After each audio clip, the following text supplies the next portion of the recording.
মামাপি টিভির পক্ষ থেকে আপনাদেরকে স্বাগতম জানাচ্ছি। আজকে আপনাদের মাঝে একটি ক্রিম নিয়ে আলোচনা করব। সেই ক্রিমটার নাম হলো ক্লিনেক্স প্লাস জেল।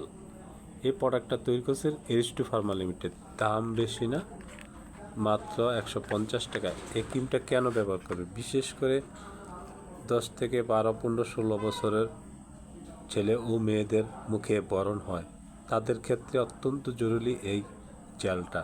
এই জেলটা ব্যবহার করতে হবে সকালে রাত্রে, একটানা 1 মাস নিয়মিত ব্যবহার করলে আশা করি মুখের ব্রণ চিরদিনের জন্য বিদায় হয়ে চলে যাবে। বন্ধুরা, যদি তোমাদের ব্রণের সমস্যা থাকে তাহলে এই ক্লিনেক্স প্লাস জেলটা ব্যবহার করতে পারো। নিয়মিত একটানা 1 মাস কোনো সমস্যা হবে না, আশা করি ভালো হবে। আর যেসব বন্ধুরা আমার ভিডিওটা দেখতেছো তোমাদেরকে বলছি, লাইক, কমেন্ট, শেয়ার করো। আর আমার চ্যানেলটি সাবস্ক্রাইব করে নাও। তোমাদের মাঝে আমার নিত্য নতুন ভিডিও চলে আসবে। ভালো থাকবে, সুস্থ থাকবে বন্ধুরা। আবারও দেখা হচ্ছে তোমাদের মাঝে নিত্য নতুন ভিডিও নিয়ে।